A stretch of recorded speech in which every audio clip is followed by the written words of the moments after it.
All right, what's up everybody? Welcome back to the channel. So let me show you before we start today's video, I actually did some cleaning in the Gap garage because it was so messy. Shout out Kennedy for helping today. But so here it is.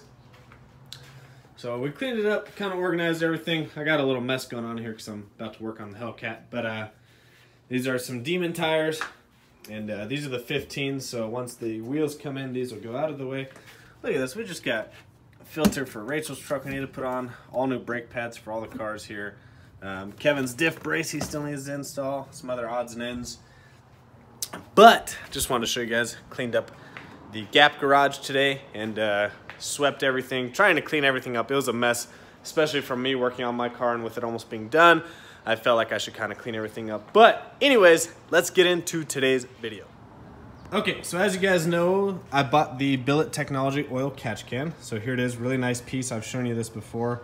It's billet, it's black, it's really nice, easy to screw on and off, and that just catches oil blow by. But because, let me set this down, because I have this 3.5-inch B-Woody anti-slip, it's kind of in the way of my two mounting points here where I would mount the bracket. So let me grab the bracket and kind of show you. If you've seen my old video, I kind of showed you the problem before, but let me show it to you again. Can't find the bracket. I'm already making a mess again. Holy shit, where's the bracket? Oh, there it is. It was blending in, see? So this is the bracket it comes with here, really nice machined billet.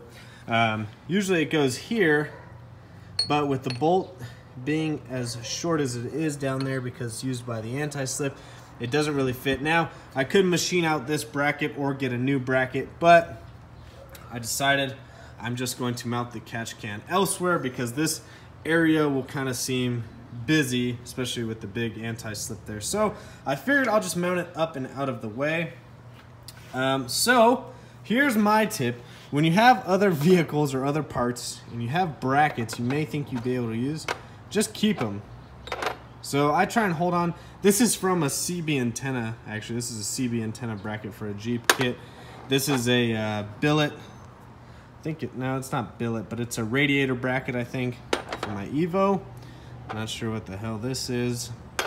But just keep random shit because you may be able to use it. So I'll show you this drawer right now that I have.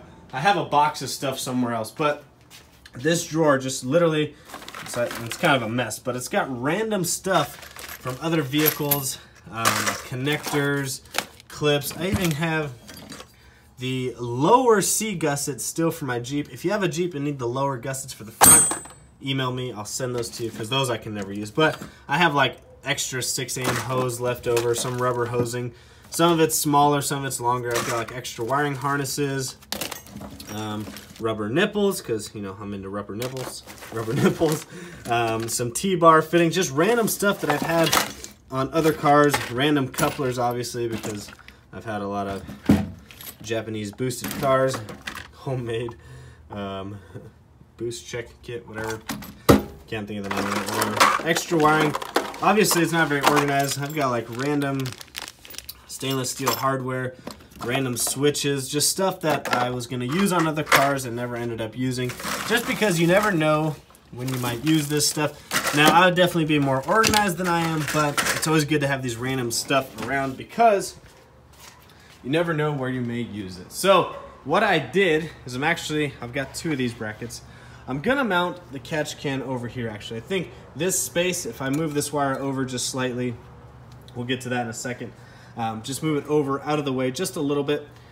There will be enough room for the catch can to sit right here. Now I won't be able to use the standard bracket or even this little bracket that comes off of the catch can. So this one comes off the catch can here and actually attaches to this bracket, but I won't be able to use either of those. So I took both of those off, and then the bolt, it's an Allen head bolt that actually goes through this fitting into the catch can, was too long, but like I said, you always keep stuff from other vehicles. So when I had my Evo, I changed all my hardware over to this nice Allen wrench stainless steel hardware, and so I have a bunch of these bolts laying around and actually had a shorter one. Now this one was still a little too long, so I actually put this rubber isolator. This is like a rubber grommet that you put in the firewall when you're running like a power wire or a ground wire through a firewall.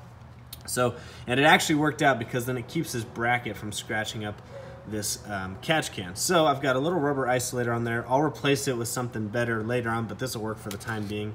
And then I've got these little black washers here just to hold the bolt on there. So what I'm gonna do is I'm gonna attach that bracket. Look at that, it's gonna sit down.